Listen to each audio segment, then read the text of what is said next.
नमस्कार, मैं डॉक्टर रजनी गावड़िया, प्रदेश कार्यकारिणी सदस्य, भारतीय जनता पार्टी, सभी प्रदेशवासियों का अपने इस वीडियो के माध्यम से स्वागत करती हूँ।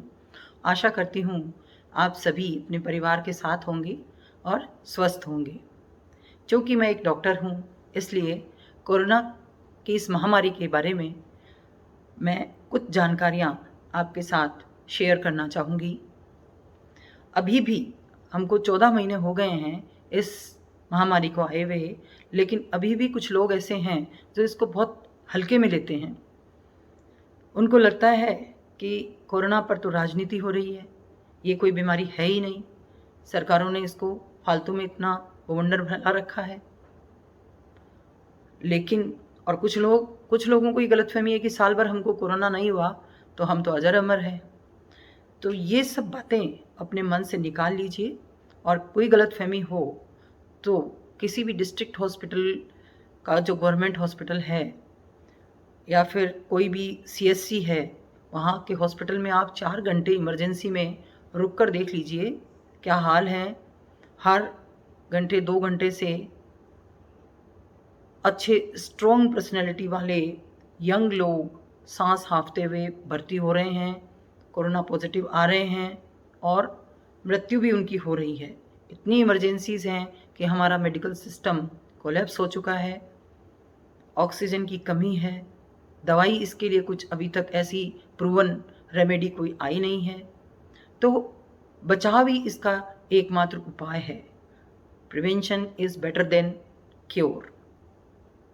और इसका कोई एक उपाय ऐसा नहीं है। जैसे हम बैंक में देखते हैं कि लॉकर के लिए वो लोग लॉक भी लगाते हैं, सीसीटीवी कैमरा भी लगाते हैं और चौकीदार भी नियुक्त करते हैं।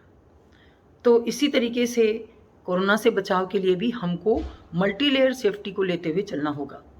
मास्क भी लगाना होगा, 2 गज की दूरी भी रखनी होगी, भीड़ भरे एरिया से हमको बचना होगा, और जहाँ तक हो सके हमें अपने घरों से बाहर निकलना ही नहीं है, बेवजह भटकना ही नहीं है। अब इस बीमारी के सबसे पहले क्या लक्षण आएंगे, और पहले तो हमको बचाव करना है।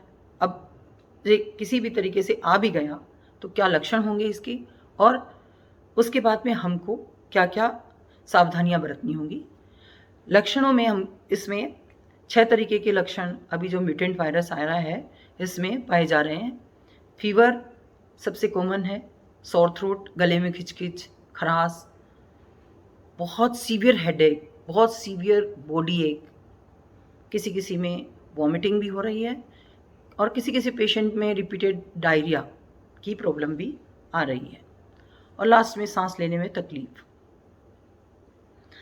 अब हम इससे बचाव कैसे कर सकते हैं? जैसे इसके लिए मैं आपको 6M से 6M से इसका सॉल्यूशन बताऊंगी। सबसे पहला M मिक्सिंग है, सेकंड मेडिसिन्स क्या लेनी है, थर्ड मील क्या लेना है, फोर्थ माइंडसेट कैसा रखना है, फिफ्थ मोमेंट्स क्या करनी है। तो सबसे पहले आते हैं मिक्सिंग। जैसे ही आपको लगता है कि जुकाम जैसे लक्षण है, फीवर आ रहा है, हेडेक हो रहा है, बॉडी एक हो रहा है, आप अपने आप को परिवार से आइसोलेट कर लीजिए। हो सकता है आपको जुकाम ही हो, लेकिन जुकाम इसके लिए, कोरोना के लिए एक प्लेटफॉर्म है, ये समझ लीजिए आप।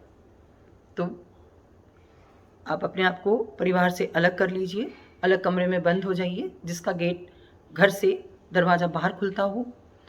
अपने खाने पीने के बर्तन अलग रख लीजिए। आप अपने रूम का गेट खोलेंगे मास्क लगा के, एक स्टूल को रूम से बाहर निकाल देंगे, घर वाले उस पर मास्क पहन कर आएंगे, खाना रख देंगे, वो चले जाएंगे। उसके बाद अपना गेट खोलेंगे मास्क लगा के और उस टेबल को अंदर खींच लेंगे। इस तरीके से आपको परिवार से अलग रहना है। अगर रूम के अंदर लेट बात हो तो बहुत ही बढ़िया है, एग्जॉस्ट फैन हमेशा चला करके रखें। अब आपको 3 दिन तक फीवर है और यही सेम सिम्टम्स आ रहे हैं, हेडेक वगैरह, तो आपको कोरोना टेस्ट कराने गवर्नमेंट हॉस्पिटल में अपना आधार कार्ड लेके पहुंच जाना है। रिपोर्ट आने में अभी इन दिनों 2 से 3 दिन लग जाते हैं, इसलिए आपको ये मान करके ही चलना है कि मैं कोरोना पॉजिटिव ही हूँ। अब रिपोर्ट तो आएगी, रिपोर्ट पॉजिटिव भी आ जाती है तो आपको घबराने की ज़रूरत नहीं है। आपको अब मेडिसिन क्या लेनी है ये देख लीजिए। आपको फर्स्ट डे से ही एजिथ्रोमाइसिन टेबलेट स्टार्ट कर देनी है और पैरास्टामोल 650 मिलीग्राम जो डोलो 650 के नाम से आती है, आप दिन में 2 बार 3 बार, फीवर ज़्यादा आ रही है तो 6 घंटे के अंतराल पे भी ले सकते हैं। इसके अलावा विटामिन सी की टेबलेट्स लिम्सी नाम से आती हैं और जिंकोविट के नाम से जिंक की टेबलेट्स भी आती हैं। ये आप फर्स्ट डे से ही, जैसे ही जुकाम के लक्षण स्टार्ट होते हैं उस दिन से चालू कर सकते हैं। मील्स में आप सबसे पहले आप 2.5 से 3 लीटर पानी पिएं। पानी एकदम ठंडा ना हो, नॉर्मल पानी। इसके अलावा नारियल पानी ले सकते हैं, नींबू पानी ले सकते हैं। फ्रूट्स के अंदर आप सभी तरीके के फ्रूट्स, सिट्रस फ्रूट्स सब ले सकते हैं, संतरा, मौसमी और तरबूज, ये सब। आपको हाई प्रोटीन डाइट लेनी है, लो कार्बोहाइड्रेट लो फैट डाइट। इसके लिए आपको सोयाबीन ये सब ले सकते हैं। इसके बाद में बात आती है, मेडिसिन मील के बाद में आती है माइंडसेट। आपको हमेशा अपनी सोच सकारात्मक रखनी है। अगर आप नेगेटिव सोच रखेंगे कि उसके ऐसा हो गया, उसके घर में ऐसा हो गया, मैं भी जा सकता हूँ, तो आप अपने आप की जो बीमारी है उसको मॉडरेट से सीवियर की तरफ पुश करेंगे। और अगर आप पॉजिटिव सोच रखेंगे तो माइल्ड सिम्टम्स आके और आप जल्दी ठीक भी हो जाएंगे। अब आपको मूवमेंट्स क्या करनी है, आपको पूरे टाइम बेड रिडन नहीं रहना है। खड़े होके थोड़ा योगा है, म्यूज़िक वगैरह चलाना है और थोड़ा रूम में वॉक करनी है, ये सब आपको करना है। अब आप मॉनिटरिंग क्या क्या करनी है आपको, ये चीज़ें बहुत इंपॉर्टेंट है। मॉनिटरिंग में आपको एक पल्स ऑक्सीमीटर आता है, उसके अंदर ऑक्सीजन लेवल आप अपना चेक करते रहें, टेम्परेचर अपना चेक करते रहें। ऑक्सीजन लेवल आपका 94 से अबव होना चाहिए। अगर 94 से ऑक्सीजन लेवल कम आ रहा है तो ये एक अलार्मिंग सिम्टम है। अब आपको 4 ऐसे सिम्टम मैं बताती हूँ जो अलार्मिंग है, कि मतलब आपको ये चेतावनी दे रहे हैं कि आपको अब हॉस्पिटल में एडमिट हो जाना चाहिए। पहला तो ऑक्सीजन लेवल ही है।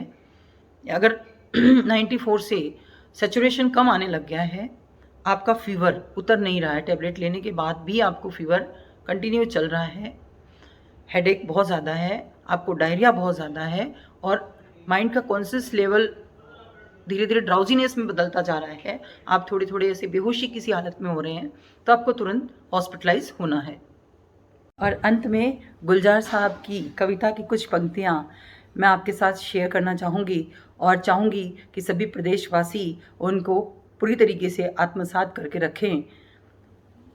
बेवजह घर से निकलने की ज़रूरत क्या है, मौत से आंखें मिलाने की ज़रूरत क्या है। बेवजह घर से निकलने की ज़रूरत क्या है, मौत से आंखें मिलाने की ज़रूरत क्या है। सबको मालूम है बाहर की हवा है कातिल, सबको मालूम है बाहर की हवा है कातिल, कातिल से उलझने की ज़रूरत क्या है। ज़िंदगी एक नेमत है, ज़िंदगी एक नेमत है, इसे संभाल के रखो, कब्रगाहों को सजाने की ज़रूरत क्या है। दिल बहलाने के लिए घर में भी वजह है काफ़ी, यूं ही गलियों में भटकने की ज़रूरत क्या है। जय हिंद।